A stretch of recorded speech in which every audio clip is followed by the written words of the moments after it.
Source: Beast Tamer. Welcome back to AniRecapz. Like and subscribe so you never miss our quality uploads. The episode opens with Rain, a beast tamer, entering a room with his hero party waiting for him. He is unceremoniously fired from being part of the party. Rain is a beast tamer and he can tame animals and use their strength as his own. Rain feels that beast tamers are not well suited for combat, but as part of the hero party, he works hard supporting his comrades during harsh journeys by scouting with the help of an eagle or squirrels and carrying heavy loads with the help of a bear. His party trusted him with these tasks, but at least that was what he thought. Rain feels that this is all out of the blue and thinks he is being pranked. Arios, the leader of the hero party, slams his fist on the table and informs him that this was not a prank. Agath, Lean, and Minna all look on as Rain turns to them to say something. He realizes that they are all serious about it. He asks them why. Lean scoffs at this, asking him if he wants a reason aside from the obvious one. She proceeds to call him useless and has been holding them back. She considers having him more trouble than it's worth. Arios explains that Rain never does any damage to enemies, and they end up constantly trying to save him. All he does for them is scout and carry loads using animals he tamed. Rain reflects on their statements and recalls some of the things they said in the past, all of which were against him being in the party. He realizes that his party did not like him to be part of them. As Rain tries to talk to them, Arios interrupts him. He doesn't want Rain to lower their opinion of him anymore. Rain realizes that he really has been fired. Arios also informs him to leave his gear behind since they were the ones who gathered it. As Rain removes his gear and arranges it, the hero party starts planning on taking on the Lost Woods. They'd been in the town for days and Rain, who was tasked with gathering supplies, took so long. They continued as Rain takes his leave, realizing that anything between them may have come to a permanent end. Without gear and money, Rain seats on a bench. He recollects how Agath commented that he was weak like a child after he saved him from a goblin. He also remembers how Minna told him he lacked both the bearing and skill to be in the hero party. He even remembers how Lean questions how he can be good for anything besides running errands and calling him worthless. Rain also realizes how Arios would sarcastically tell the other party members that Rain was doing his best, at least for a beast tamer. He realized that these comments were not to encourage him to do better, but his party never really cared for him at all. He was pondering what to do next when three children call him. They ask if he had finished his hero work. As Rain stammers to answer them, they beg him to show them his power. He obliges them and walks with them. They spot an eagle and Rain, using his powers, creates a temporary contract with it. He makes it land and takes a bow. This amazes the children. He thanks the eagle before releasing it from the spell. As Rain tries to explain the spell to the children, they all feel he is awesome. All of them wants to be a beast tamer when they grow up. Rain questions their choice as he thought they wanted to be a hero. They explain that the hero and his party always look annoyed when commoners come up to them. They also suck up to the rich folk and the nobles, which they felt was nasty and scary. Rain did not realize that people had this opinion of Arios and the party. He now understood the cold and frowning reception he got when he went to gather supplies. The children continue that Rain was different from his party and was nice. He realizes that now it would be harder to tell them he got fired. The children then say they will become adventurers and make their fortunes overnight. After reflecting on their words, he realizes that since he did not need to worry about defeating the Demon King, he can live a life of an adventurer. Rain goes to register at an adventurer's guild. There he meets Natalie, the receptionist, whom he asks what an adventurer really is. He recalls how his party did not interact much with adventures as Arios and his party looked down on them. Natalie is happy to teach him the basics of being an adventurer, like ranking from F to S, just like monsters, gears, and others. Afterward, she takes to him about his adventurer's trial. She asks his class, and he responds he is a beast tamer. This surprises her, and she asks him if he is okay with going on alone. Rain recalls how Lean called her useless as a beast tamer, and this makes him pause. Natalie tells him not to do anything reckless and reminds him that adventurers must know when the job is too much for them to handle. This brings Rain back, and he agrees with her. Natalie asks him if he understands why a trial is needed before an adventurer is accepted. Rain responds that if an unskilled adventurer is hired by the guild, it would undermine the reputation of the guild. She is happy with his answer and explains that if the guild is not trusted, the government would get involved. Rain goes on his quest, which requires him to slay 10 goblins and collect 20 medicinal herbs. With the help of a squirrel he tames, he can find the goblins and kill them easily. He gathers rune stones that each goblin drops and is getting ready to start gathering the herbs when he hears a scream. He heads towards it and finds a D-ranked killer tiger about to slaughter a girl. He rushes toward it and jumps to stab it with his dagger.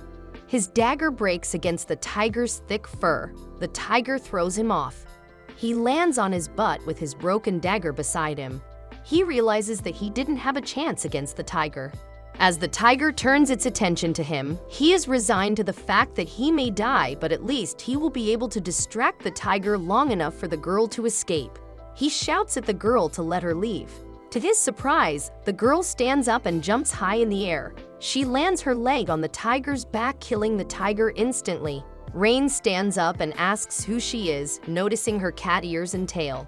He realizes that she belongs to one of the ultimate species in their world. She was one of the rarest beings, a cat spirit. The dead tiger starts to disappear. The girl who was still sitting on top of the tiger falls from hunger and exhaustion. Rain swiftly rushes in and catches her. He feeds her with some rations he brought.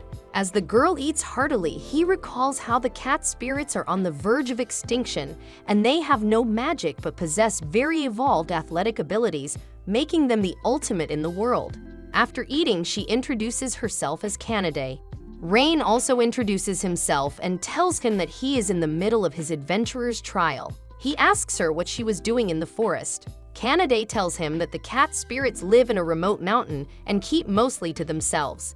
She found life in her village boring and decided to go on a journey where she met him. She feels it's like fate. As they walk, Rain tells Canaday about how he was fired from the hero party that he was part of for 6 months.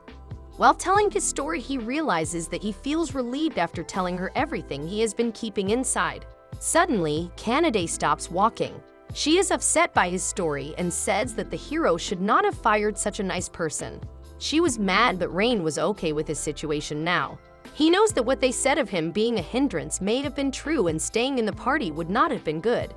As Canaday accepts this, Rain instinctively rubs her head to show his appreciation of her concern. She then tells him that he is not useless and strong enough to make a contract with her.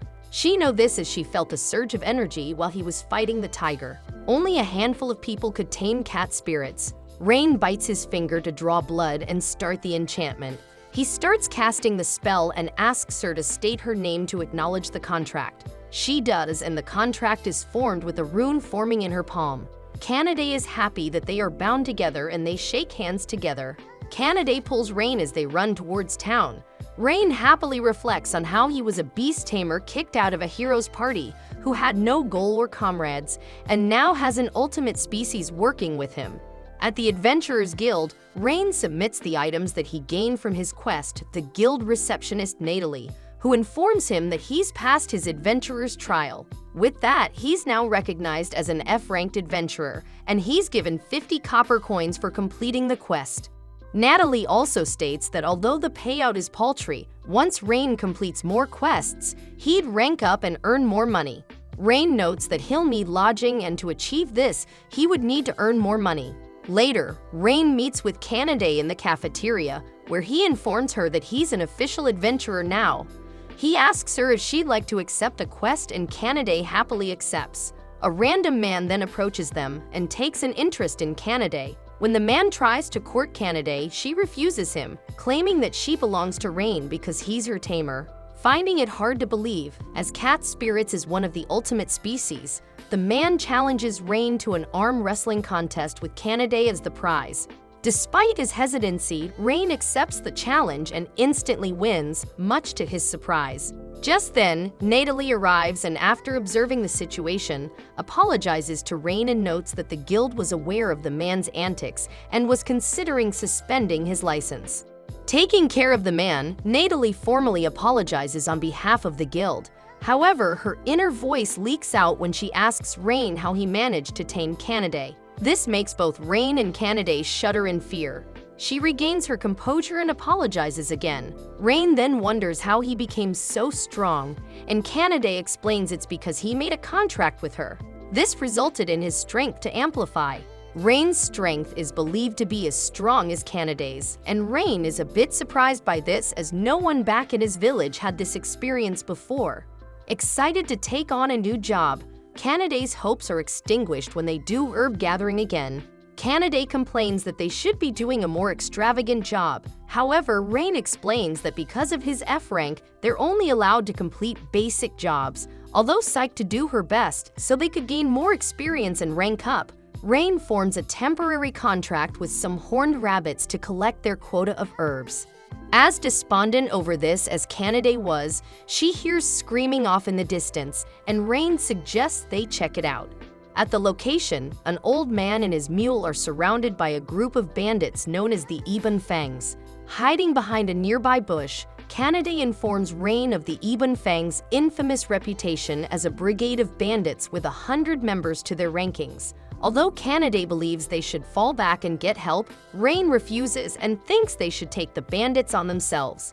Understanding her master's gumption, Canadae is told to rescue the old man while Rain deals with the bandits. The two then ambush the bandits, and as Rain deals with the bandits, Canadae checks on the old man while her inner monologue notes her worry that Rain may not be able to handle his newfound strength. However, as Canadae observes Rain fighting against the bandits, her heart starts to race, and when he finishes, Rain notices that Canadae's face is reddish and believes she was hurt. Canadae, however, denies the fact, and the old man speaks out to thank the two for their help. The old man then explains that a group of adventurers protected him. However, they fled when the bandits arrived, and he voices his concern over the reprisals of the Ebon Fangs. Briefly contemplating over it, Rain decides to deal with the rest of the Ebon Fangs, much to Canadae's dismay. En route to their destination, Rain temporarily contracts some animals around the surrounding area to scout out the Ebon Fangs. He also explains to Canadae his reason for wanting to deal with the remaining Ebony Fangs members and assures her that he has a plan on how to do so. Soon they reach the Ebony Fangs hideout, and Canadae is dejected that a temporary contracted animal once again beat her to the punch of an important task. Rain then apologizes to Canadae, who regains her composure, noting that she was only fooling around with Rain, and asks him what the plan is from there on out. Rain details the plan hinges on another temporary contract with Arby's. Its skill can paralyze a person for over 12 hours. She gets astonished that Rain could tame so many, even with her. MC tells Canadae that back in his home village, he learned the basics of the tamer subclass insect taming for a while. Surprised, Canadae was then ordered to return to the town and get some reinforcements while he handles the Ebony Fang members. Although Canadae felt dejected again by her value as Rain's familiar, she snaps out of her emotional state and learns the need for reinforcements. The reinforcements that MC wanted were the Order of Knights, a group tasked by the government to uphold peace in the lands. Understanding her task, Canadae leaves and a swarm of Arby's arrives, and Rain forms a temporary contract with them all. Elsewhere, two of the three adventurers who were tasked with protecting the old man earlier before are revealed to have been Rain's old comrades, Mina and Lean. The two curses their situation and how Arios and Agath were sucking it up with the nobility while they're forced to take on jobs. They redirect their frustrations to that beast tamer guy that they were partnered with. They accused him of sucking badly. However, in his defense, the beast tamer claims the demands of them were far too complex for him to accomplish. He also claims that a beast tamer can only tame one subject, so taming over 12 animals is just impossible, which Lean considers to be a lie. So they hold the poor guy responsible for the failure, accepting the responsibility after getting Twitter death threats from the girls. They still refuse to believe that Rain is any higher than the garbage she thought him to be. Returning to Rain's side, his Arby's deal with the remaining Ebony Fangs members, and Canadae arrives with reinforcements. As the reinforcements handle the paralyzed bandits, Rain notices that only adventurers are there and not a single member of the Knights of Order. One of the reinforcements reveals that the Knights of Order had no time to deal with a bunch of cut purses. At that moment, a trio of Berserk King lizards break through their wooden cage and attack the Ebon Fang members and then Rain. Through the combined efforts of Rain and Kanade, they manage to take down the monsters, allowing the adventurers to carry the Ebony Fang members out of the area. Eventually, Rain and Kanade exit the Ebony Fang's base with Kanade holding onto the King Lizard's magical stones, and they're then praised for their accomplishment by their fellow adventurers. The praise sits well with Rain, who recalls being kicked out of Ario's party for being useless and is thankful for Kanade's help. Kanade runs towards the bed and is excited to have an actual bed to sleep on. Rain, on the other hand, was exasperated as the innkeeper had placed them in one room. Rain narrates how after they turned in the Ebony Fangs, they were recalled to the Adventurers Guild. There, Nathalie informs him that he has been given a special promotion to E rank as they have served a crucial means in destroying the Ebony Fangs. Rain and Kanade were given a sizable reward for their efforts. With this, they purchased new equipment, celebrated by having a fancy dinner together, and finally ended up in their current predicament. Rain is apprehensive about sharing a room with a girl. Kanade, however, feels it's okay. Rain scolds her for trusting someone she just met, but Kanade reminds him she trusts only him and they are nakama. Rain then agrees to share the room with Kanade for the night. As MC sleeps, Kanade contemplates how kind and good he is. In her travels, she encountered many people who approached her to gain money and fame, but Rain was different. He helped her out of the goodness of his heart and even treated her like a normal girl. She also wants to make him smile with his heart, as she knows that his expulsion from the hero party affected him so much. After a week, Rain is content with the laid-back lifestyle that they have been living thus far. They visit the Adventurers Guild and learn from Nathalie that a hooligan has taken refuge at Stride Bridge and picks fights with anyone who tries to cross the bridge.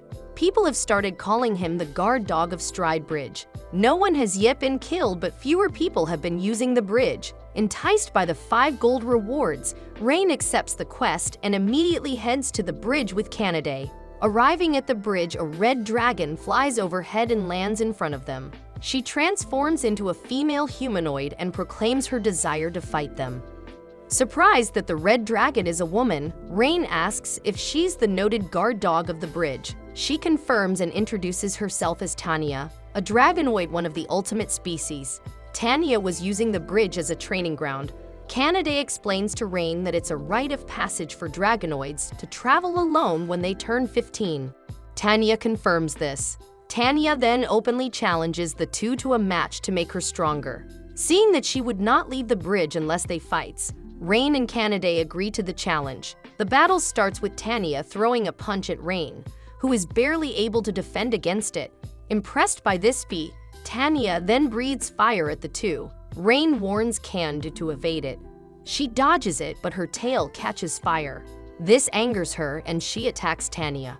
Rain watches in amazement at how she can fight against Tanya on equal footing. To help Kanade, Rain tries to punch Tanya, but she catches his wrists as he attacks and simultaneously grabs Kanade as she tried to kick her. She spins both of them around and throws them in the air. Rain realizes that they would be powerless in the air if they are attacked. Tanya breathes fire at them again. They manage to dodge the attack by pushing against each other. This impresses Tanya. She notes that this is the first time any opponent has lasted. Rain realizes he needs to fight like a beast tamer to beat Tanya. He asks Kanade to buy him 3 minutes to prepare. Kanade agrees to help and faces off against Tanya as Rain runs off to formulate a plan. Kanade rains consecutive blows on Tanya, which she blocks effortlessly. Rain searches for a presence he felt when they were thrown in the air. He finds it and uses a temporary contract on a bird and asks it to call for reinforcements. Rain calls off Kanade from the battle and takes over. Using the birds he contracted, they attack Tanya. This surprises Tanya as they swarm her and peck all over her body. She fends them off and she mocks Rain's attack.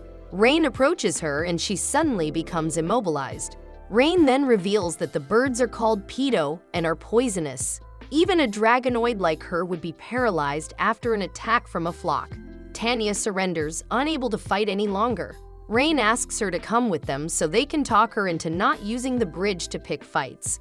Questioning what would happen if she refused, Rain answers that he doesn't know, but it would be a problem. Amused by this, Kanade pokes the immobilized Tanya into submission, making her agree to the demand. Afterward, Rain and Kanade with Tanya report back to Natalie at the Adventurers Guild. Natalie is happy that they were able to secure the bridge. She asks who Tanya is, but before Tanya can introduce herself, Rain stops her and they abruptly leave the guild.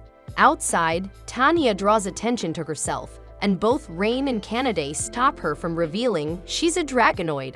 On the outskirts of town, Tanya is scolded by Rain, who allows her to leave, but admonishes her from starting any trouble again after this. However, Tanya, who had taken a liking to Rain, suggests that he tame her as he had tamed Kanade. Having no other choice, Rain agrees and forms a contract with her. That night in town, Arios complains about his team's wasted efforts in the Lost Woods, where they spend a week trying to fight against monsters. Lean, Agath, and Mina start realizing how Rain's old tasks were now the burden of the group. They start asking how to solve the problem. Arios smiles and gets the idea to recruit Rain back into the group. Then after they conquered the Lost Wood, they would dump him again. Meanwhile, back at the inn, Rain sleeps on the floor while Tanya argue about which bed the other sleeps on. The next day, Rain narrates everything that has happened to him so far. Tanya, the dragonoid, has become their friend, so they are now a party of 3. Their current quest is slime extermination, and the group is searching for slimes in the forest. Although Tanya finds one and eliminates it using fire magic, they are unable to find groups of slimes, which is their current goal. Rain explains that slimes are monsters that even F-rank adventurers can defeat easily, but because of this, most adventurers ignore them. This allows the slimes to multiply so much that they cause severe damage to fields and crops. Kanade is hesitant about their mission. Although it is easy to defeat slimes, their jelly-like body pops when you defeat them. This causes one to end up sticky from killing them. Tanya points out that it is because she uses physical attacks. She promises Kanade that she will just clean up the slimes with her fireball and breath, and this cheers the cat spread up. MC notes that both of the girls are getting along now, unlike before. Their search for slime continues, but they still come out empty-handed. MC suggests they try searching for slimes from the sky. With a bird perching on the rock, MC tells the girls that he is going to use an assimilate spell. He casts the spell and after doing so collapses. The girls panic, but the bird, seemingly speaking to them in Rain's voice, calls to them. He explains that he transferred part of his soul into the bird and settled his consciousness there as well. By doing this, he can move the body of the bird as he likes it. He further tells them this in one of the skills of a beast tamer. He adds that he is talking to them by sending his thoughts through magic. Both the girls are amazed at how he could use that spell. MC is puzzled as he thought that this was normal for a beast tamer. In unison, the girls tell him that the skill is not normal. MC, as a bird, quickly flies off to scout for slimes. The party finds a group of slime all bunched up. Kanade lifts a rock and declares they have to start, but Tanya stops her. She asks Rain about the spells he knows. He tells her that he can do novice-level magic like heal and fireball. Tanya asks him to use a fireball on all of the slimes on the forest floor. He is hesitant as he does not have that much power. Tanya pushes him and assures MC that it is fine. He starts the spell and fires it on the slimes. The resulting spell destroys all the slimes in a blink of an eye. Tanya smiles, and she explains that Rain's physical strength was increased after contracting Kanade, so the beast tamer gained dragonoid magic from her. She informs Rain that dragonoid magic is second among the ultimate species, and this power now resides in him. This revelation makes MC dizzy. A new group of slimes fills the forest grounds. Tanya suggests using them as practice, as magic is harder to control than physical power. Since he is unable to control magic, this practice with slimes will be good for him. MC wants to get stronger so he doesn't become an embarrassment for the party. He wants to learn more in Tanya to train him. Tanya's training turns out to be arduous Spartan training, but it helped him to improve. They proceed back to the guild and Rain enters to exchange the rune stones they collected. Outside, Kanade and Tanya are greeted by a girl who asks them what their quest was. They explained that it was slime extermination. The little girl tells them her mother had told her how slimes eat all the vegetables in the field. They reassure her that they had taken care of the slimes and she can now eat vegetables. The girl replies she will eat vegetables, but she likes meat more, and they all agree the meat tastes better. MC comes out from the guild with the money they earned and they go on a shopping spree with it. As they go around town, MC notes that the villagers have accepted Tanya as a normal girl. They go to a restaurant and the girls start munching down on the food. They gobble up food so fast that stacks of plates fill the table. MC thinks that the stomachs of ultimate species may able be ultimate in size. As they discuss the events of the day, their conversation turns to the origin of MC's taming abilities. Rain tells them that it might not be interesting, but both girls wanted to hear it. Rain narrates that he learned to tame in his hometown. The village is where beast tamers gathered and his parents were both tamers.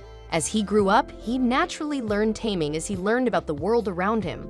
The insect taming skill he had used was taught by someone from the village. It was a small nameless village, but it was a nice place. He shares that his hometown was destroyed. Both the girls apologize for asking Rain as they just wanted to know more about him. They do not want to force Rain to share more if he didn't want to continue. MC thinks to himself that the feeling to understand more about one's comrades is a feeling he understands because of his previous experience with the hero party. Rain obliges and continues with his story. It turns out that when MC was 12, he went to practice taming on his own as both his parents were busy. He practiced away from the village and did this until it started to get dark. In the darkness of the night, he saw the sky was red. He turned and saw his village on fire as he rushed towards the village but arrived too late. The village was attacked by monsters and he was the only survivor. Adventurers found him and took him in. He worked to earn money ever since and lived at an inn that belonged to an acquaintance of the adventurers. He gave up everything just to survive until about 6 months ago when Arios, the hero, and his party invited him to join them. He grabbed the opportunity to make a difference and stop the tragedy that had befallen his town from ever happening again. In hindsight, he realized that Arios just wanted someone to do all the menial things for them. Rain apologizes for the depressing story and starts telling them that it was pathetic. Canadae puts her hands over Rain's and tells him that she now understands him better. She realized the strange feeling she had during their fight with the bandit and the king lizard and even the time when Rain saved her. It turns out that Rain puts himself in danger and tries so hard to help others so he can be of help to others. He does not want others to have the same traumatic experience he had when he was younger. Canadae points out he is not pitiful but admirable. Tanya also puts her hand over theirs and tells MC he is just too kind. He sacrifices a lot of himself to help others. She has not seen anyone like him. She is proud to have a master like him. Rain realizes that his comrades had acknowledged his work and all his efforts, unlike his previous party members who had berated and looked down on him. Tanya speaks out against the hero party that had kicked out MC and called him useless. Canadae also chimes in stating that without Rain, the party may now be in trouble. Both girls express their deep hatred of the hero party. Rain thanks them for being angry for him, but Tanya asks tsundere, saying she is not angry for him, but just feels what they did was cruel. The next day, the party is tasked with orc subjugation.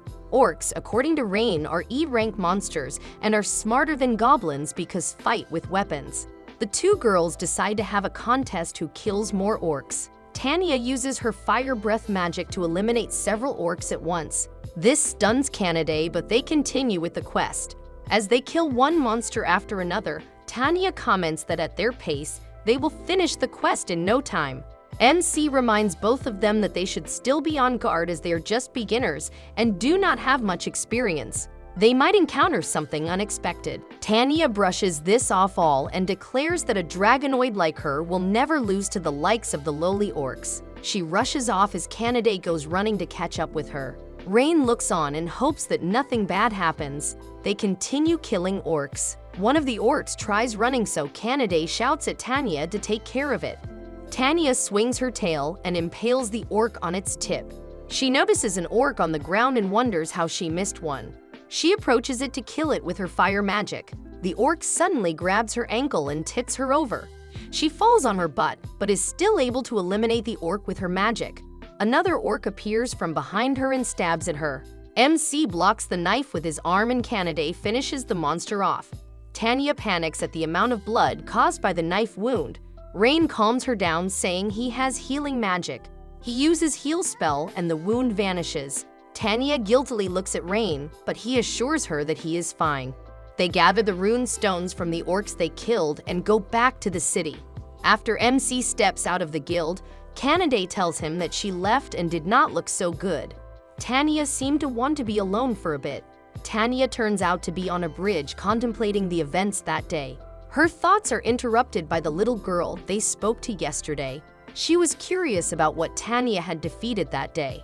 The dragonoid admits that she did not defeat anything that day and sadly turns away. The girl asks if she is hurt, and if she is, she must talk about it.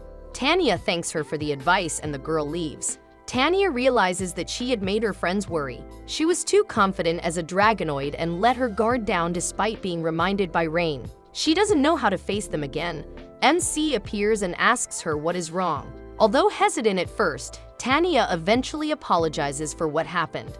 She realizes that her mistake could have cost Rain his life and starts crying. MC pats her head and smiles. This surprises Tanya and wonders why he is not mad. MC explains that she has reflected upon it and should be more careful next time. He is also glad that she is not hurt. He points to Kanade, who is also worried about her. Kanade rushes and hugs Tanya. At the inn, they still have to share just one room as the innkeeper still insists on letting Rain sleep in the same room with the girls. Despite MC's request, the innkeeper just smiles and tells Rain to do his best and leaves. Tanya looks on and realizes that MC is indeed not mad at her and happy that she is well. As MC sleeps, Tanya watches over him. She wonders how he is a very strange guy. He even let them, his familiars, use the bed. Sleeping on the hard floor would be uncomfortable, but being very kind, he still did it. Tanya cannot get Rain's face out of her head and her chest starts feeling warm. She wonders what she is thinking about and realizes that she likes Rain. She shakes the thought off and takes the blanket to tuck Rain in. The next day as they walk, Tanya suggests they buy equipment as they have been going on a lot of quests. She points out that as the ultimate species, she and Kanade are fine, but as a human MC needs more gear. Rain agrees with this and plans to buy some when they reach the city. As they head towards the city, our MC reflects on his current lifestyle with Tanya and Kanade. They then get confronted by Arios and his group. Arios gives a sarcastic greeting to them, and Rain immediately suggests they take a different route. Arios speaks some disparaging remarks, so Kanade and Tanya step in to defend their master. Tanya then questions Arios' group's identity as that of the hero party. Disliking Tanya's tone, Arios tries to rebuke her, but realizes that she and Kanade are, respectively, a dragonoid and cat spirit. With Arios' party that they're Rain's tamed monsters, Rain asks what business they have for him. Arios claims that due to the difficulty of the Lost Woods, they had to withdraw from it. Hence, Arios offers an olive branch to Rain, allowing him to rejoin his group despite his uselessness. Agath, Lean, and Mina then all comment that Rain should be grateful for them allowing him to rejoin their group. However, Rain refuses their offer, but Lean tries to convince him, claiming a relic called the Shield of Truth located in the forest would allow them a fighting chance against the Demon King. Furthermore, Lean mentions that monsters would swarm and attack settlements without that relic, which triggers memories of Rain's past. Under pressure, Rain quietly agrees to it, and Arios' group chastises him for not accepting from the start. As Arios' group starts to walk off, both Kanade and Tanya stop the hero party and demand that they properly apologize to Rain by groveling.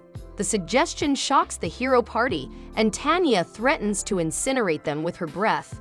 If they don't voice their disdain at it, grabbing Rain by the cuff of his collar, Arios demands that he keep his pets on a shorter leash, which the pet remark upsets Rain. However, Arios insists on it and tries to make him confess that they're not his pets, but insinuates they're his lovers, causing Rain to punch Arios. With that, Arios challenges Rain and his tamed monsters to a duel to see who is stronger, and Rain accepts it.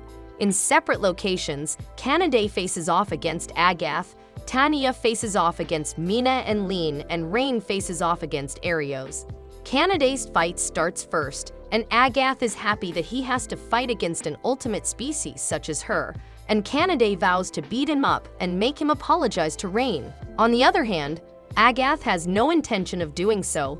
Hence, Kanaday starts the fight with a quick and powerful kick followed by a flurry of punches. Agath manages to defend against the attacks with his broadsword, but is quickly overwhelmed by her attacks. Kanaday says how he still hasn't made a single move against her and disses him for being in the hero party. It triggers Agath, who finally counterattacks with his special move Hellfire and Brimstone Slash. However, Kanaday easily deflects the attack. Furious by this turn of events, Agath proclaims he'll fight with his full strength, and Kanaday proclaims she'll fight with half of her own. The revelation shocks Agath that Kanaday hasn't been using even half of her strength thus far, and she quickly ends the fight with a single kick. Elsewhere, Tanya faces off against Lean and Mina, who openly claims she'd prefer fighting Arios than those two because they're so weak. Tanya's remark upsets the two mages, and they cast Gravity Burst and Holy Flare. By snapping her hand, however, Tanya dispels the attacks. Thus, Lean and Mina respectively cast Judgment Arrow and Red Crimson again. Tanya dispels the attacks with a snap of her fingers and claims she used what is called Materia Canceller. Refusing to believe they're beaten, those stupid girls cast 2 spells against Tanya. However, she easily dispels them. To finish things off, Tanya casts an epic spell, Ultimate End, which frightens them, making them to pass out. On Rain's side, he faces off against Arios, who forces him back with his swift swordplay. Despite this, Rain only takes minor scratches from Arios' attacks and notes how underwhelming the pressure he is giving compared to Tanya. Rain then attacks Arios with a punch to the gut, which winded him. Rain then reveals, forming contracts with Kanaday and Tanya granted him newfound power. Utilizing the analytics he's gathered from his observations of Arios and with the help of an RB, Rain wins his fight against Arios. Moments later, Tanya and Kanaday rush to Rain's side and embrace him. Rain, Kanaday, and Tanya are in the Lost Woods. Kanaday notices that the place is gloomy. Tanya affirms her observation as even though it is still the afternoon, the place is very dark. She suggests she would just burn the entire forest down. MC angrily scolds her as burning down the forest will endanger the animals that live there. They are looking for the Shield of Truth, an item that can only be used by the hero to defeat the Demon Lord. They use a map that Arios had drawn, but the Lost Wood seems to have grown quickly that the map becomes useless. In a flashback, Arios had given them the quest to look for the shield after Arios and his party were forced to apologize to Rain. At first, the hero party was reluctant to apologize, but with some encouragement from Tanya, they did so sincerely. Arios tells them that the shield is being held by a monster in the deepest part of the Lost Woods. As the shield is essential in defeating the Demon King, he wants Rain to get it as soon as possible. He proudly tells them they must do this for his sake as the fate of the world depends on it. Tanya notices how proud and arrogant the beaten hero is. Kanaday shouts at them that they may not be sorry enough. This scares the entire hero party. MC pats the head of the girls as he accepts the quest from Arios. He does not notice the effect of his actions on the girls, as they seem enthralled by it. Back in the present, Rain's contemplation is interrupted by Kanaday. She tells him she is not thrilled by the quest and questions if the shield will help the hero.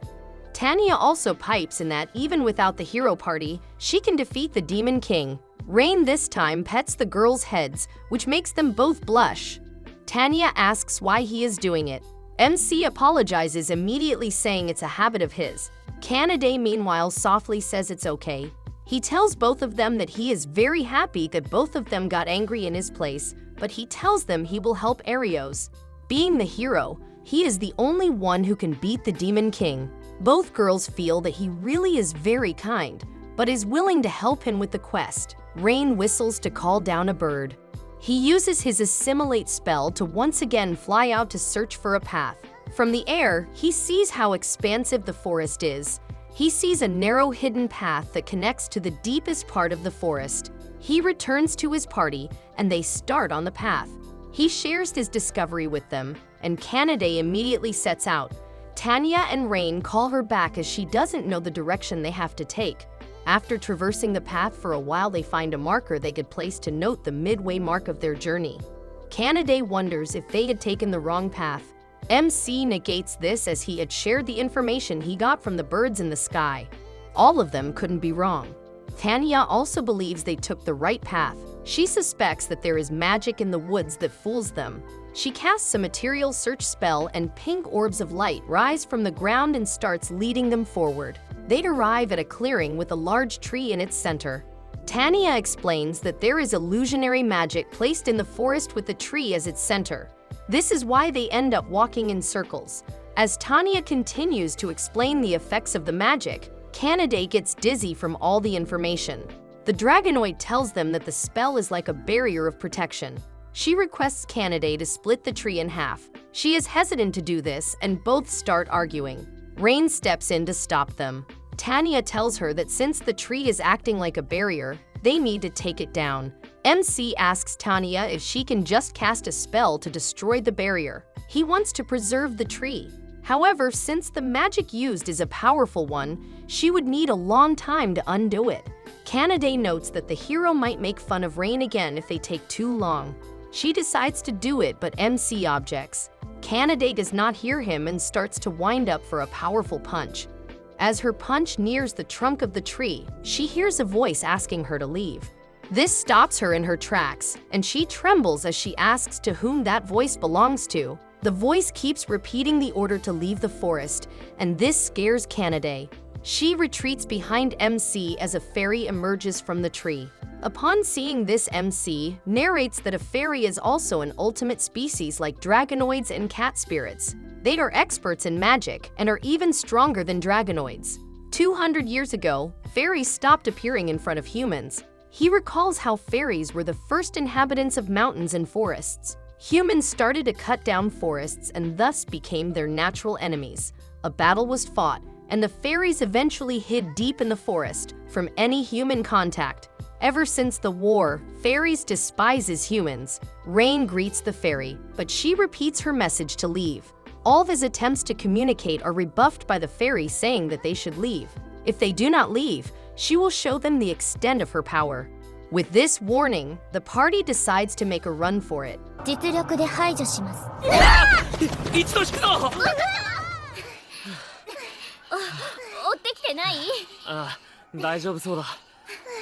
びっくりした。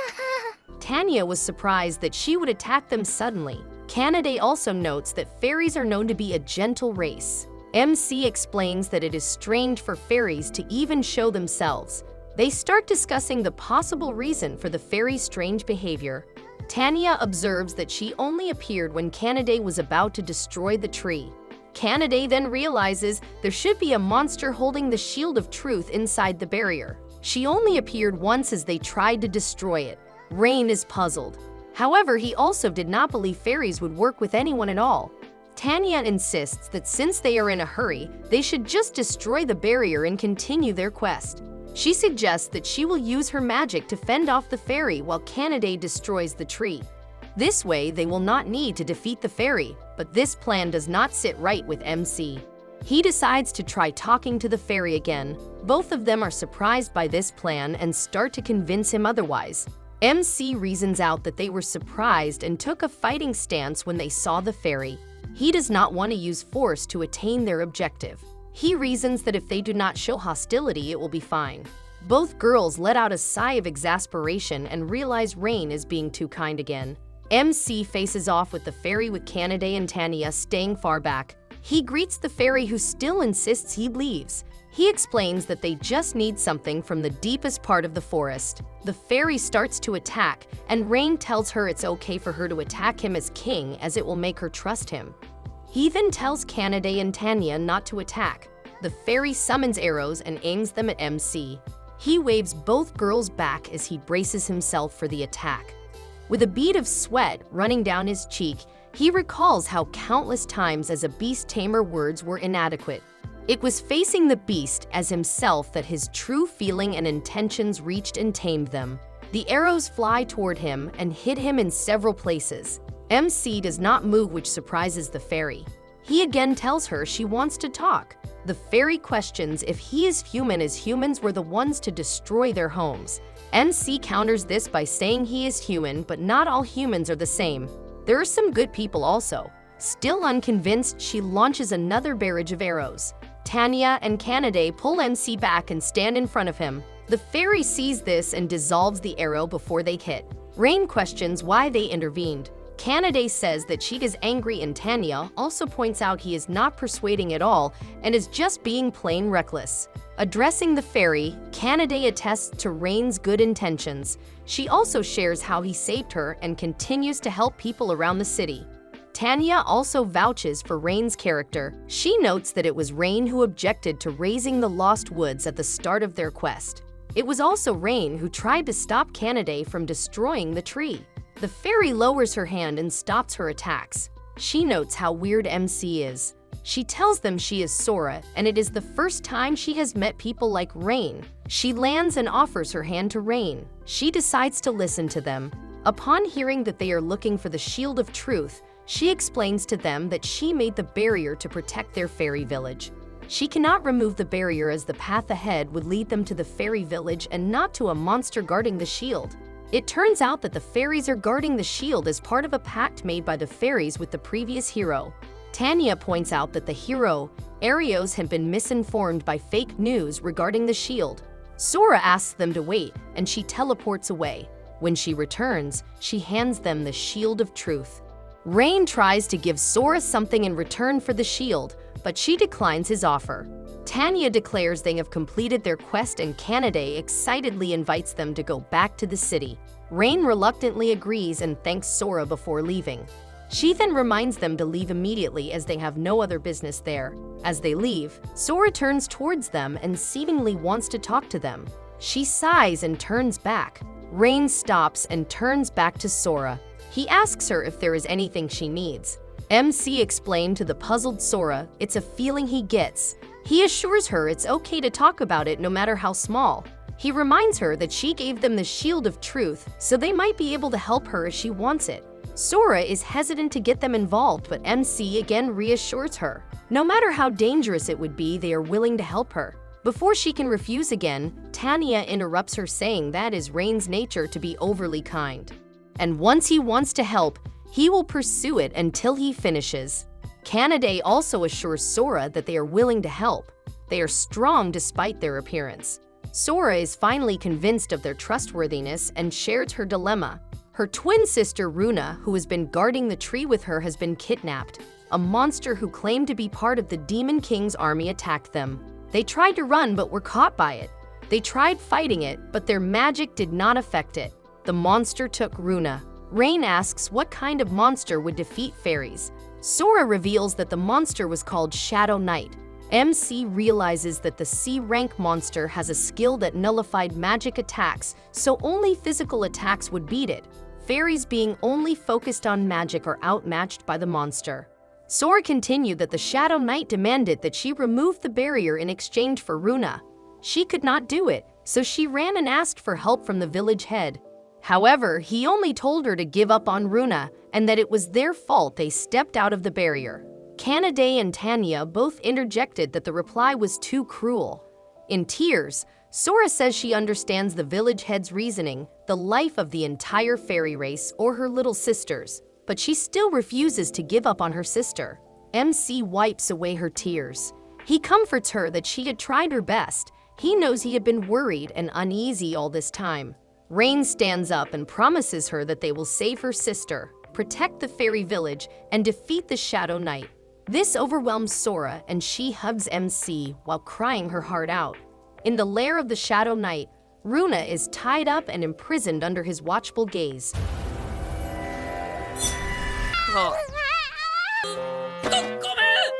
A flashback reveals Sora detailing the condition of Sora's release given by the Shadow Knight by lowering the barrier over the fairy village by sundown. Knowing this information, Rain's group heads to the Shadow Knight's location, but refuses to allow Sora to tag along as it would break her deal with the monster. Reaching the Shadow Knight's location, Rain's group finds it sitting on a throne with Runa, and immediately Rain casts a fireball against it as a feint.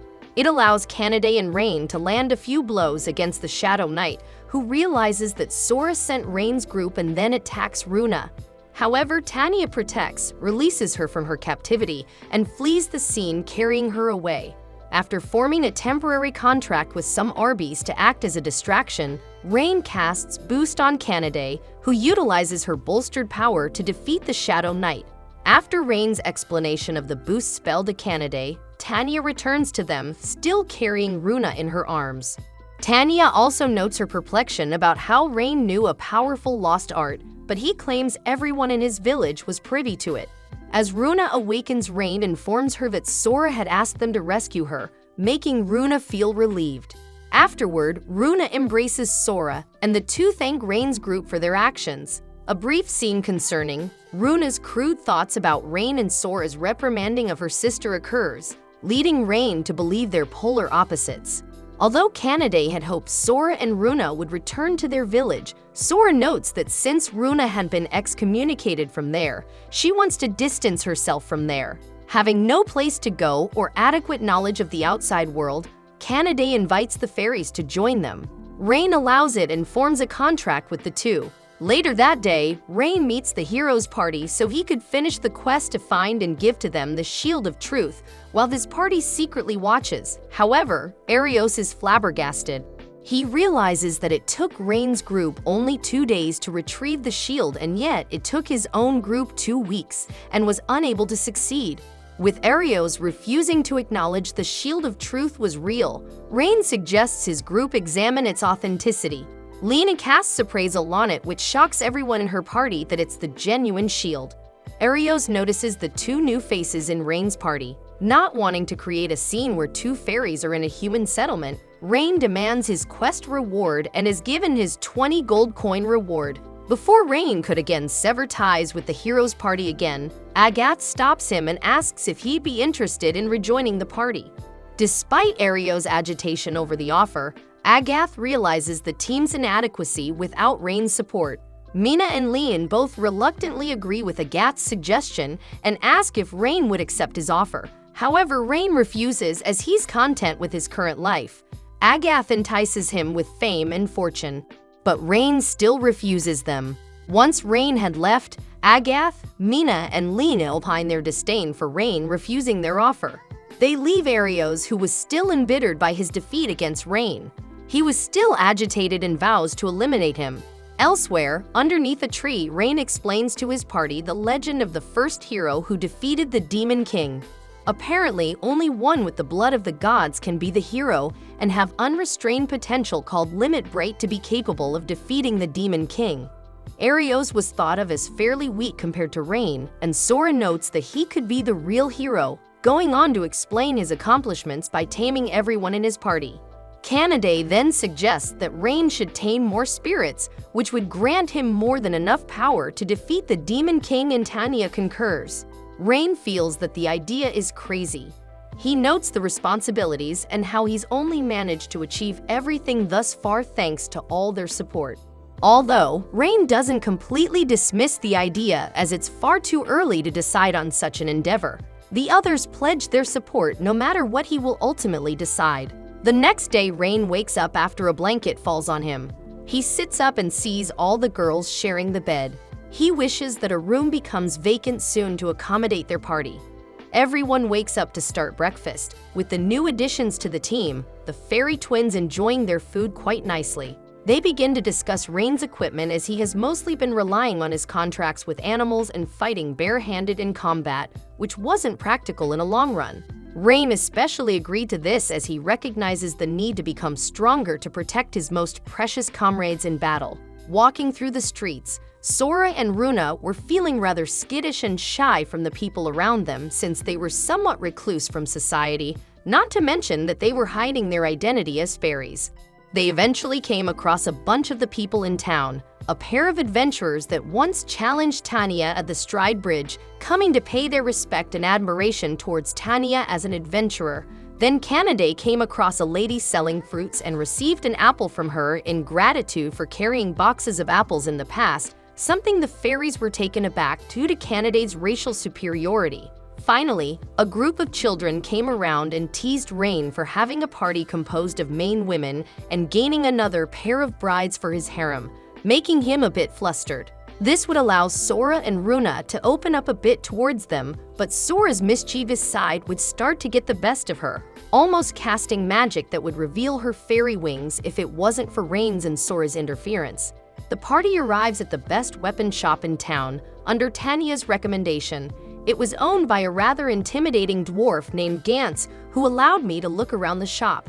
Runa found and recommended a whip for Rain as it was fitting for a beast tamer, though she mostly used it to tease her sister with innuendos. Rain eventually came across a knife, something he was familiar with, and it appears to be nice, but Rain finds something strange about it. Then an adventurer came to the store and asked the dwarf for the best grade weapon he has in exchange for a great amount of money. The dwarf handed them a rather good-looking sword, and the adventurer praised its quality, leaving with satisfaction.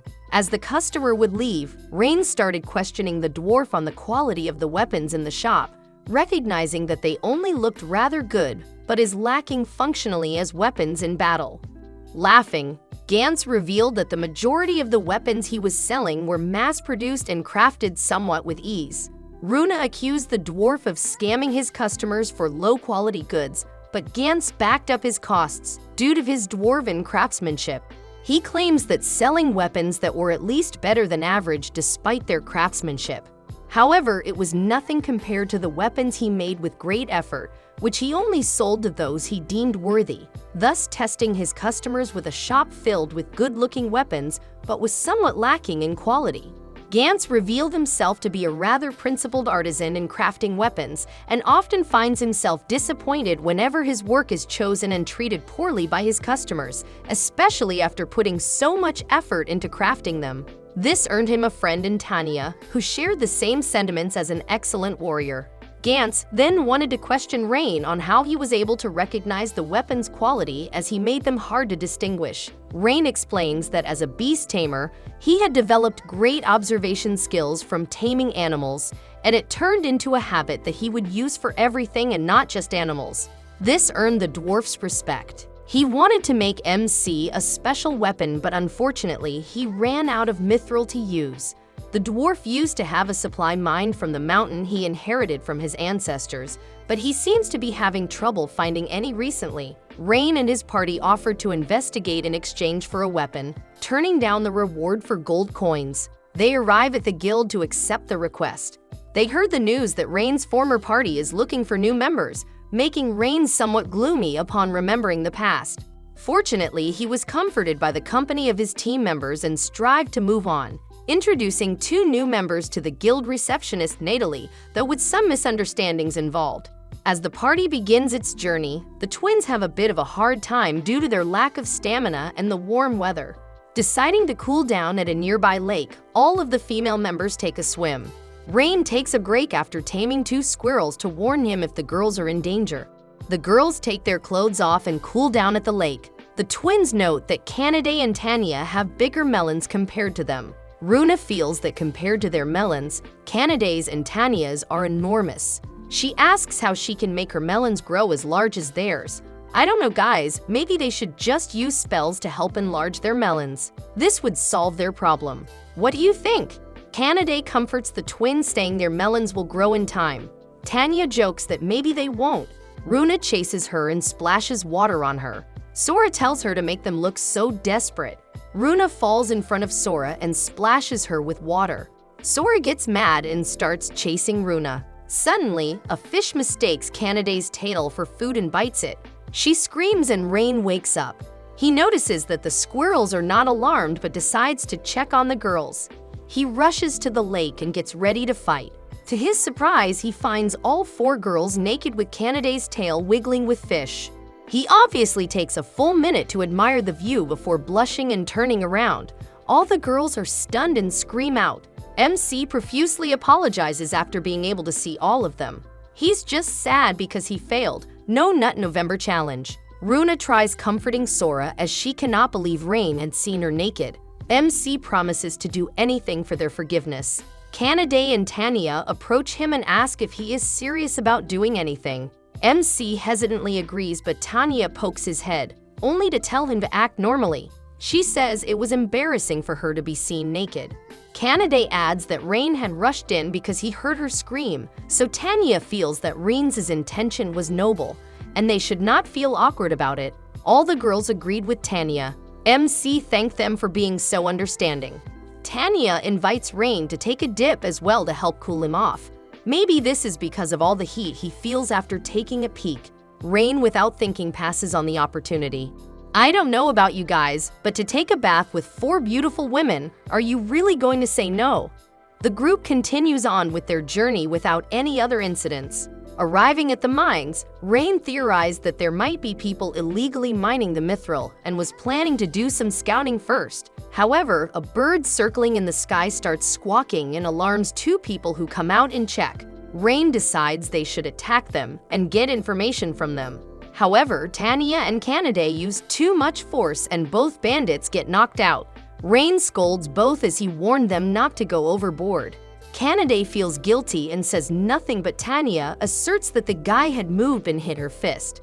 Well, this is certainly a good excuse that I will surely use. Rain gives up on trying to find more information from the bandits, but the twins volunteer to use their memory search magic to get information from them. This astonishes Rain, and they start using the spell. The twins search the bandits' memories and are able to confirm Rain's theory on the illegal mining of mithril. They also find out that there are 5 more bandits inside the mine, and all of them are actually adventurers like them. As Rain reflects on this information, Sora asks if they'd have been useful to him. He tells them that they have helped a lot and thanks them for their effort.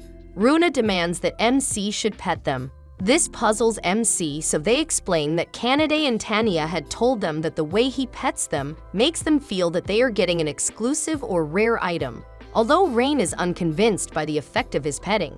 I wonder what kind of special petting is involved. Do you guys have any ideas? Rain obliges them and pats their heads and acknowledges the good job they had done. The twins are ecstatic, while Kanade and Tanya look a bit jealous of not receiving MC's special petting. Before entering the cave, Rain tells them that the bandits know that they are coming. Rain pointed out the reason why the bandits were able to react to their scouting was because of the bird, revealing that they may be facing a beast tamer like Rain. Preps up the party as they are going to fight against adventurers, which he assumes includes a beast tamer. Inside the mine, the bandits noticed that the 2 members were out for too long, with the beast tamer, presumably the leader, concluding that they were defeated. This immediately made them wary as they prepared to fight. As Rain and his party were walking through the tunnel, they were attacked by a large fireball. The twin sisters Runa and Sora reacted in time to cast a barrier, defending the party against the flames. Runa and Sora then canceled the mage's next fireball and cast some restraints on 2 spellcasters. Seeing the 2 subdued, the remaining adventurers launched arrows at the party but were quickly blocked the arrows by Tanya's fire breath. This allowed Kanade to jump on one of the 2 archers with a kick. Meanwhile, Tanya used her tail to knock the other one down. After Kanade tied the 2 adventurers up, Rain went after the leader, who was agitated that they were working for Gantz. The beast tamer tried to stab Rain but was quickly knocked down with a strong punch to the chest. Not wanting to back down, the beast tamer summoned a powerful minotaur-like monster called a behemoth. Tanya notes that this is a B-rank monster. Sora adds that it has an innate hostility towards humans. Rain knows that taming a monster like the behemoth would require a huge amount of magic and skill. However, the evil beast tamer informs them that he had raised the behemoth since infancy, allowing him to bypass all the requirements. He orders the monster to kill all of them. It attacks Rain, but he is able to dodge it, but its punch shakes the whole mine. Sora worries that if the attacks continue, the cave will collapse. The monster continues its attack, and Kanade calls out to Rain. Their eyes meet. She realizes what she must do. She starts giving instructions to Tanya. Together with the twins, they get all the captured bandits out of the cave. Outside the cave, the group hears the thunderous attacks by the monster. Tanya tells Kanade that she will stand guard. Kanade thanks her, and she goes back inside the cave. Meanwhile, inside the cave, Rain continues to dodge the behemoth's attacks. But this causes the cave to become unstable and rocks fall from the ceiling. Rain gets hit by one of the falling debris and he falls down. This gives the monster a chance to hit him with a fatal blow. Just as Behemoth was about to pummel him, Kanade arrives just in time to get Rain into safety. MC thanks her for saving him and asks her how the others are doing. Kanade tells him that all of them are safely outside and she has returned to help him. Then, the two devised a plan with Rain to take on the Behemoth, while Kanade would sneak up on the beast tamer to restrain him. At this point, Rain managed to get used to the Behemoth's simple attack pattern that allowed him to evade more easily, allowing Kanade to restrain the beast tamer from commanding the Behemoth properly. Rain managed to overwrite the contract and take control over the Behemoth. Agitated, the beast tamer accidentally caused the monster to go berserk. To save the beast tamer, Rain killed the monster with a powerful fireball, much to the beast tamer's despair. It was revealed that the adventurers were Gantz's former customers who later on discovered the truth behind the quality of their weapons. In their anger, they plotted revenge by stealing mithril from the mines so that Gantz would not be able to craft weapons anymore. In his dismay, Gantz realized the consequences of his arrogance and recognized that he wronged both his customers and his craft in the process. After Rain points out to Gantz that if he has seen his mistake, he can start doing real work. Yeah, like the real work that you should be doing instead of watching anime while working, Gantz realizes that his scamming ways were not really good for business. He promises that he would make weapons that are of good quality and take both his work and his customers seriously. Gantz asks MC what type of weapon would be like. Rain requests a short sword and a gauntlet. Yes, a gauntlet like the Infinity Gauntlet. Everyone wants one of those, right? This surprises Gantz, but Rain whispers to him some of his ideas. The dwarf asks to give him time to make the weapons for him. MC notes that this is perfect as he was thinking that they should all take a break. The girls welcome this idea happily. In the village, the hero Arios is interviewing another beast tamer who he eventually deems to be unworthy to join their group. This surprises the beast tamer as he had passed all the requirements. Arios explains that he is a beast tamer who can only tame one beast at a time. This would not be able to support the front lines and the beast tamer looks like he cannot fight at all. The applicant tries to plead his case, but Arios asks if he can tame an ultimate species. The applicant informs him that it is impossible for a human to tame an ultimate species. Arios comments that the applicant is weaker than him. By him, he meant Rain, the main character whom he kicked out of the party at the start of the series. Arios dismisses the applicant for being unable to fight and unable to support the supply lines. The applicant leaves disheartened and Arios asks Mina to get the next one. She tells him that that was the last one. Arios notes that their interviews were a failure as most of the applicants were useless. Mina notes that the last applicant should have passed as a support for the team, but she realizes that there were others who were talented as well who were rejected. Mina was starting to feel dismayed as their journey was being postponed looking for a beast tamer with the standards Arios had set to surpass Rain. She feels that if this continues, their journey will not continue and their subjugation of the Demon Lord will end up just a dream. Mina requested Arios to lower his standard. This angers him as he asks if Mina is questioning his judgment. She panics and tells him that she does not question him.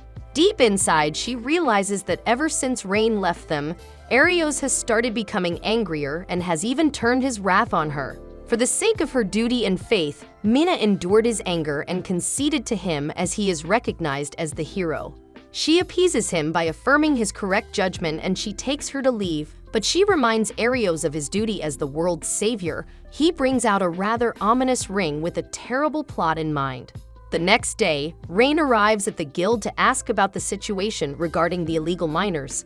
Natalie explains that the arrested adventurers would have their licenses revoked and be forced into labor, much to Rain's surprise. However, this was because illegal mining and keeping a monster was a huge crime and they also had other crimes to begin with. Rain leaves the guild feeling down. He tells the twins that the adventurers were going to be punished. Noting his sadness, they try to cheer him up by pointing out that he did the right thing. If they had left the behemoth where it was, more people would have been harmed. They were also able to get Mithril and Gantz to become good also. Afterward, Rain hangs out with the twins in town where Runa and Sora played around while Tanya and Kanade took a nap back at the inn. The twins discover and taste a hot dog which they find very delicious. After finishing their meal, Rain and the twins would begin to discuss their contract, specifically the power Rain should receive from them. Unfortunately, Rain could not detect any changes. This shocks Runa and Sura. As fairies, they had assumed his magic power would have increased. Runa suggests that Rain must learn all the magic they use. He may be also able to do ultimate magic. Rain asks what ultimate magic is, and they explain that it is a technique fairies use that surpasses advanced and super-class magic by a mile. They, however, are still unable to cast it, and they think MC might have gotten the knowledge after he tamed them. They ask if a magic formation formula has appeared inside his head. Unfortunately, Rain is unable to think of any new magic at the moment. The twins start feeling that they were failures as familiars. Rain tries cheering them up by telling them he does not judge his comrades by their power or their contract, but the two still have doubts and question why he believes in them so much. Having already been abandoned once by their village, they feel the need to prove themselves to him, especially with strong people like Kanade and Tanya by his side. He shares with them his story. He tells them of how he was also abandoned by his party for being useless because of his role as a beast tamer. He explained that in the beginning, he had no confidence in himself and often strived to prove himself to his party, only to be discarded in the end, and thought that if only he would have trusted them more. The twins comforted him, blaming them instead. However, Rain had already decided to move on and grow with the comrades he has now, establishing Runa and Sora as his precious comrades. Satisfied with his answer, the twins were prompted to eat after discussing such a heady topic despite having eaten before. However, they eventually encountered a handsome man accompanied by a pair of knights, who seems to be looking at the girls with seemingly ill intentions, inviting the girls to be with him, much to their dismay. Our story continues where we left off. Edgar Fromware wants to make the twins, Sora and Runa, become his girls. MC steps in front of the girls to protect them. Edgar orders his men to attack MC. Of course, our OP-MC easily disposes of the soldiers. Edgar threatens the villagers so MC would give up the girls. MC notes how the soldiers are spread out, and if he saves one villager, the others will get hurt. The twins offer to use magic, but MC thinks this will reveal their true nature and might be shunned by the villagers they had grown close to. He realizes that he can use Fireball as a spell that modify it to hit multiple targets at once. He does the Fireball multi-shot and hits all the soldiers. The twins note that this is a very special skill. Edgar leaves promising revenge on MC. The villagers and the twins all thank him for his heroic deed. A villager warns them and encourages them to leave Horizon. From a rooftop, a hooded figure watches over them and smiles while holding an enchanted ring.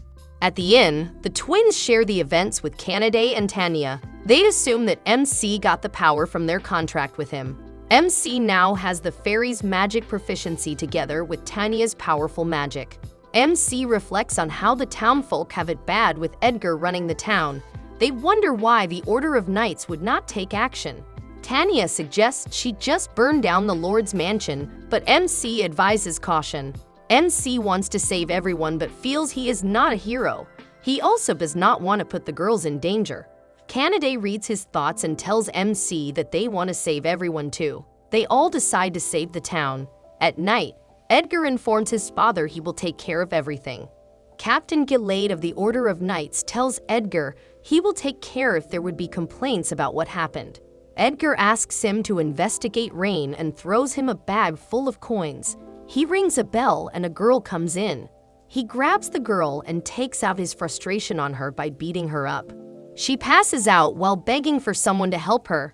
MC and Kanade go to the Order of Knights to file a complaint. However, their complaint against Edgar is dismissed as a small petty fight. When Kanade tries to explain how Edgar tried to abduct the twins, the Knights tell them they will arrest them for defamation of Edgar's name. A girl hears their conversation behind one of the pillars. As they walk back, MC tells Kanade of his suspicion that the Order of Knights is in league with the Lord to help erase his wrongdoing. The girl who eavesdropped on their conversation earlier revealed herself to them. She is Stella Inplace and is the vice captain of the Order of Knights in the village. She thanks them for eliminating the Ebon Fangs. She asks them to work with her to expose the evil deeds of the Lord and the corruption of some of the knights. including her captain. MC is doubtful at first, but Kanade assures him that Stella is a good person as she has sensed it. Stella is excited about their cooperation and asks MC why he decided to file the complaint. He explains that he just could not stay silent about the injustice. Stella laughs and apologizes for laughing. She is shocked by his simple honesty and says she likes this about him. She sheds a tear as if she wished she could have just done the same thing earlier. MC comforts her and tells her it is not too late. They decide to make a trap so they can expose the corrupt knights and the Lord. The knights are informed of a rumor regarding evidence inside a warehouse outside town containing evidence of their collusion with the Lord.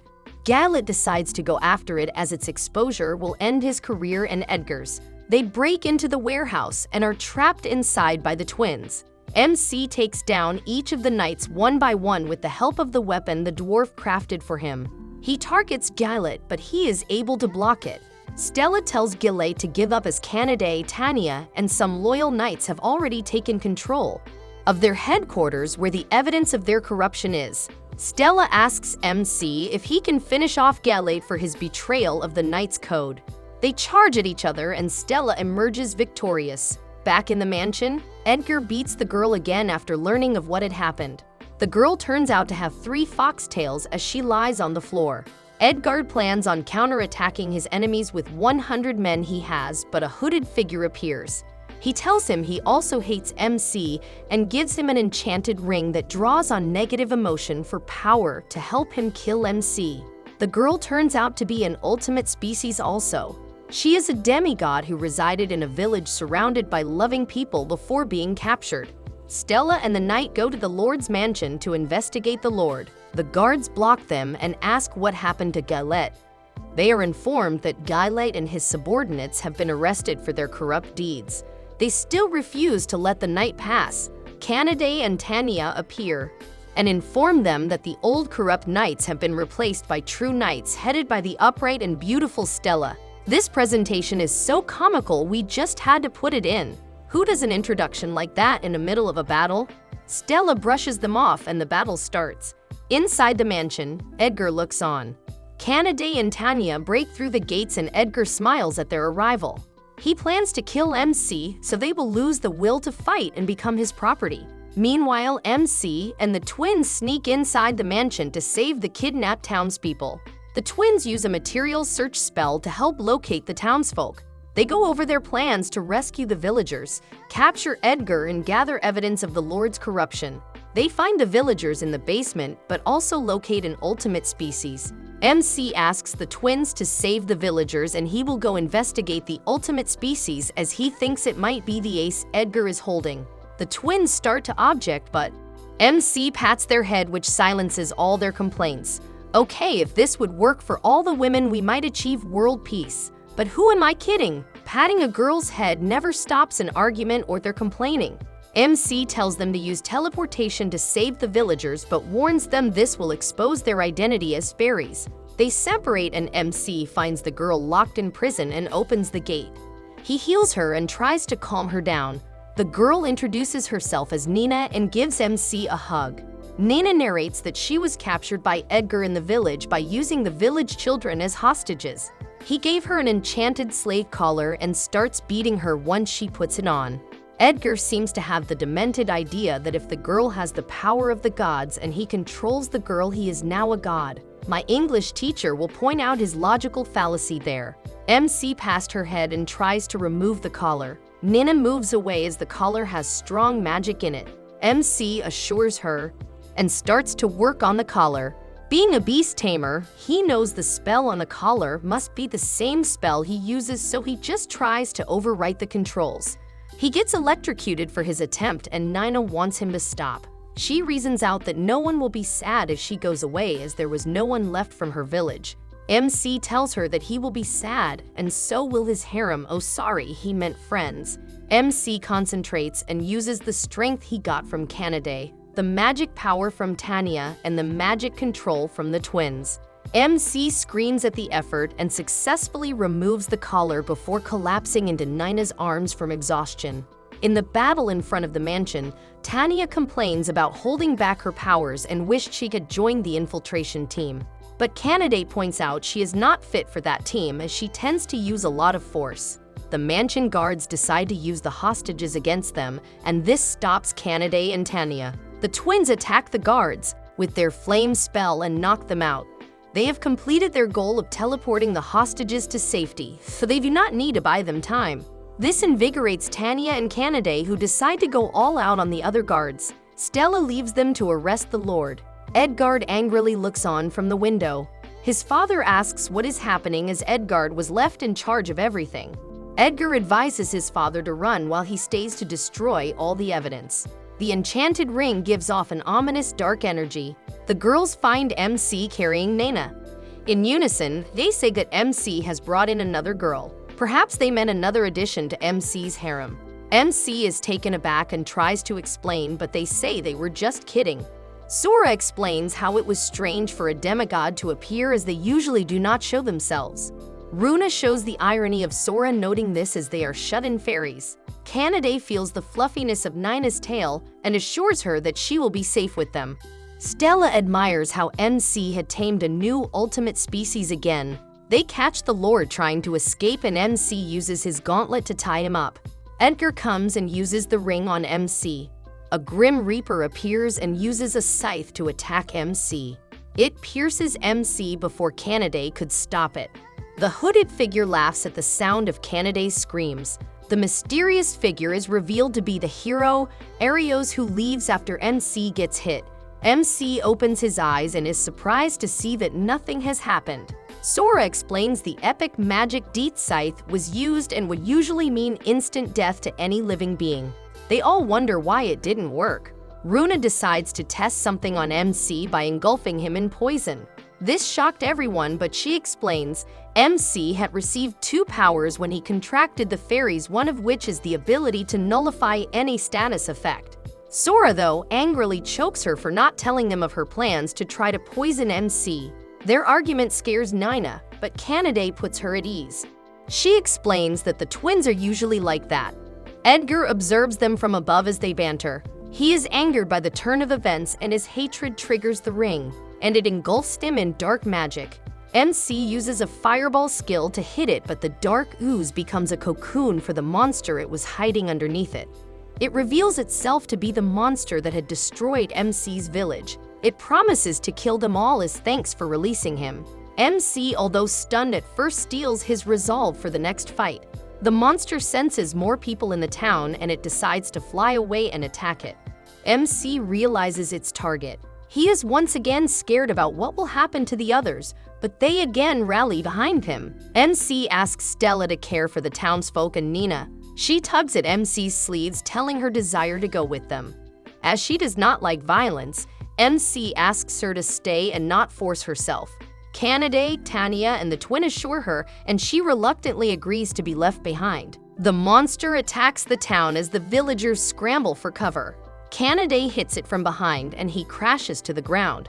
The monster sees Elle and the girls and mocks them. Kanade and Tanya attack the monster and MC restrains it with his gauntlet. The monster breaks free and continues to mock them. The twins, who have been chanting a spell, attack while they distracted the monster attacks it. The monster, however, survives their spell unscathed. It summons a horde of monsters and they appear from the ground. They attack an MC and the girls easily beat all of them. He laughs as he summons more and attacks Kanade. MC and the twins heal the fallen Kanade while Tanya attacks from the sky. She destroys the horde and lands in front of the group. The monster unleashes a blast that counters Tanya fire breath. Kanade recovers and Tanya gets overwhelmed by the monster's attack. He launches a new wave of attack blast from the sky and hits the village. This angers MC and he attacks the monster, but the spell is too weak. The twins use a Gumner spell to spear through the monster and anchor him in place. MC boosts Kanade and Tanya and they unleash a flurry of attacks on it. Their attacks manage to break its horn and sever one of its arms. The monster does a Thanos snap and a huge hole opens under him, releasing another horde of monsters, this time with some having the ability to fly. He leaves the horde to destroy the Horizon villages. MC thinks of a solution but is troubled about the villagers' safety.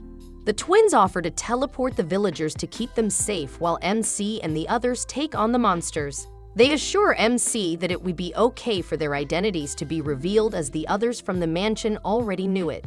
They split up and move according to their plan. Meanwhile, the hero party is discussing whether or not to engage the threat that had appeared, but Arios tells all of them that they are to fight the demon lord and other small demons that appear. He warns Agath and Minna about going against him without them knowing he had been the cause of the monster's appearance just to kill MC. Stella and the other knight were helping in eliminating some of the demons when the twins find her. They ask for her to evacuate people, and she orders her subordinates to guide the people.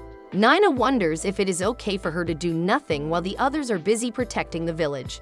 Canaday and Tanya continue to fight off the horde as they try to inch closer to the tower where the demon had perched on. The twins had prepared the teleportation circle for the villagers, but some are hesitant as they see the fairy wings on them. The twins are disheartened, but the hot dog vendor steps forward and asks them how his hot dogs tasted. Okay, I know this is all serious and everything, but that phrase can mean a whole other thing if you were not following the series. So you should check out our earlier recap of this series just to be sure. Found a way to insert that without being too obvious. The twins tell him it was the first time for them to taste it, and it was delicious. Again, these phrases are a gold mine to exploit for explicit jokes. The vendor steps into the circle. Soon, other villagers attest to their kindness, and soon all the villagers start going into the circle. A soldier rushes in and informs them of the monsters behind her. Sora tells Runa to take care of the monsters while she takes care of the villagers. Back in the village, Canaday and Tanya easily takes care of the monsters, but there are just too many of them to go through. Suddenly, the adventurers from their guild come and start attacking the monsters. Helen had pleaded with the adventurer, and Gantz offers those volunteering his weapons to help MC and his party. Soon the entire guild decides to join in. Having an opening, MC and the girls go through and move toward the monster. Meanwhile, Nana observes how the soldiers and the twins were working, hand in hand saving the villagers and fending off the monsters. She reflects on her fear of violence and wonders if she can continue to be uninvolved. She disappears from the twins. MC and the other had worked themselves closer to the tower, but as MC tries to cast a spell, their location was still too far. They discuss strategies on how to get closer, but realize that instant teleportation can only be done by a demigod. Nina appears and hugs MC. She wants to help and she agrees to it. Another horde attacks them, so Canaday and Tanya leave to face them. MC is worried as the sheer number of monsters were overwhelming, but they convince him to believe in them. MC carries Nana and starts running toward the tower. The monster spots them and starts attacking them. MC avoids his attacks, so he firsts a huge energy ball at them. Nanny uses her instant teleport to escape and bring them closer to the monster. He boosts himself, which makes the monster wonder why he did it. The monster decides to let the horde attack, but Nina teleports them closer. MC binds the monster, but the monster's dark energy engulfs him. MC struggles and breaks free of it. He commands the horde to obey him, and they all start to do so. This shocks the monster as he is just a mere beast tamer. He breaks the bindings, so MC orders the horde to attack him. They destroy the monster, and he slowly vanishes. Nina loses consciousness, and they fall. Tanya catches them, and they reunite with the others. They successfully repelled the monster. The town slowly starts rebuilding, with Stella becoming the captain of the Order of Knights. She searched for Nina's village, but all the inhabitants had moved away so. This saddens Nina, but MC tells her she will surely meet them again. Canaday helped with the rebuilding, and Tanya's secret as a dragonoid turns out to be not so secret at all. The twins have been accepted by the townsfolk and even get free hot dogs. Despite all his accomplishments, MC still feels he is just an ordinary beast tamer, which all the girls disagree with. Back at the inn, Nina wants to be part of MC's harem or sari party. MC makes a contract with Nina and she becomes part of his harem. Ops, sorry, kept saying the wrong word here. Nina becomes part of MC's party. All the other girls treat Nina as the youngest and they all give her a big hug to welcome her. Arriving at the guild, MC finds Stella talking with Natalie. They have just begun a partnership between the Order of Knights and the Adventurers Guild to help protect the city as the rebuilding is ongoing. Later, Natalie congratulates MC for advancing to rank C. Mick wonders why he is in rank C. He started in F, climbed to E, and now C. He probably is wondering if they forgot the alphabet. Natalie explains his efforts in stopping Edgar and a class a demon merited more than just one level promotion, so he was given 2. MC humbly explains his purpose was to protect the town and he also had help from the others. His team also encourages the recognition he is receiving. MC will also be receiving gold, so he treats everyone to a meal. MC introduces Nana to Natalie, who finds her extremely cute.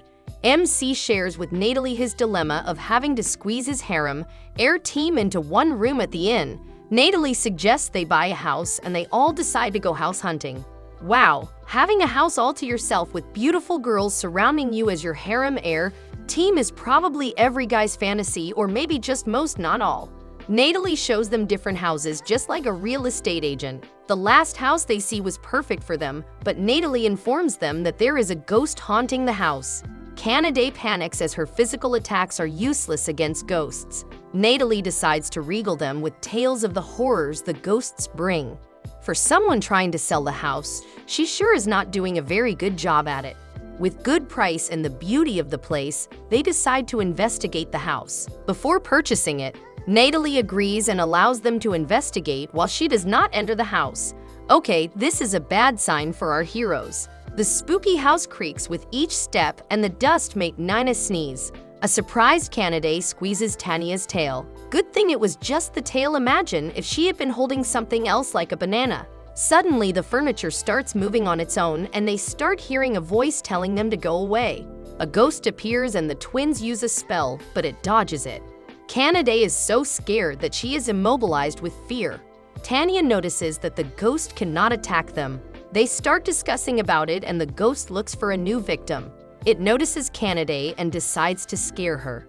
This makes her so scared that she herself becomes possessed with fear and she starts attacking the ghost. Her physical attacks are able to hit the ghost's clothes, which surprises the ghost and everyone else. Quick question, why are ghosts always dressed? Are all ghosts dressed? Makes you wonder, right? How do you dress up when you're a ghost? Well, before we wander off, let us get back to our story. The ghost becomes scared as Canaday starts attacking her. The twins cast a spell to corner the ghost and Tanya grabs Canaday to stop her.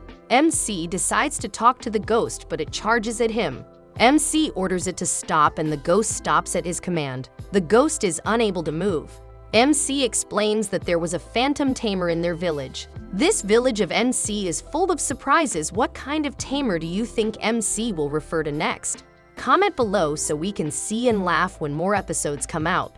The ghosts still object to being controlled, so MC makes her fall to the ground and be immobilized. The ghost yields to his control and MC introduces himself. The ghost laughs at the strangeness of MC's request. She tells them that she is Tina Holy and was a maid 30 years ago in another town. She had died at the hands of her cruel master and decided to come to the house. She proposes to leave and apologizes for scaring them.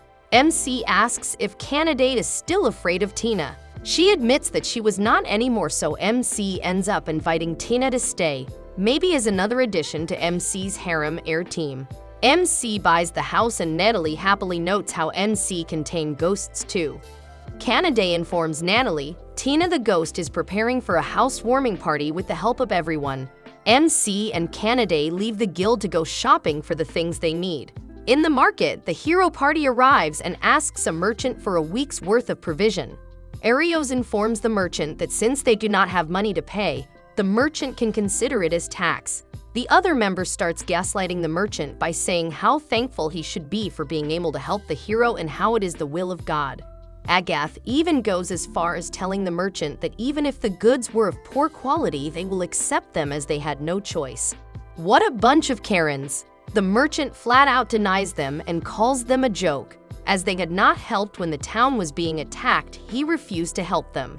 Arios, being a Karen that he is, insults the merchant. Lean suggests they go to another shop, but other shop owners mirror the sentiments of the merchant. The townsfolk also call them cowards hiding from a demon and question their ability to defeat the demon lord. Arios get fed up and slashes the merchant's stall. The hero party leaves with the townsfolk telling them that the beast tamer was more of a hero than they were. This angers Arios and he promises to get him. Back at their new house, Canaday and MC bring their groceries home. Canaday runs ahead of MC and stops at the door. She turns and welcomes MC back just as a wife would. Ever wondered whom MC will end up with? This foreshadowing makes me give my vote to Canaday. MC opens the door and is greeted by the others. At dinner, Tina explains how Runa had helped her taste the dishes as she could not do so. Runa explains how she used to be the best at making vegetable dishes in her village. She also asks them not to let Sora do the cooking. Nina is confused about what to eat with the numerous choices. Tanya looks for all the meat dishes while Canaday looks for all the fish. Tina reminds them to eat a balanced meal. In the middle of all the banter, Nina thanks MC as she really feels accepted and not alone anymore. This quiets the other girls while it brings MC memories of his past. He realizes that since he had lost everything that day, he had felt a hole in his heart. The other girls chime in and share how because of MC, they are all not alone anymore. MC recollects how the hero party did not fill a hole in his heart when he joined them, but meeting everyone after living the hero party made his heart warm. MC briefly sees his parents and himself as a child. This brings tears to his eyes without him noticing. When Canaday points it out, he dodges the topic saying he is just very hungry already. They start sharing their favorite dishes and start their wonderful dinner. MC narrates how his story as a banished beast tamer who met a cat-eared girl belonging to the ultimate species and taming her is just in the prologue. Wow, that was the longest prologue I have ever seen. I wonder what the first chapter will actually be like. Thank you all for watching until the end. It was my favorite recap work since I got to all these positive comments, so I'll pretty much won't forget making this video, and surely don't forget to hit like and subscribe. We also appreciate all your comments as this keeps us going despite all the obstacles.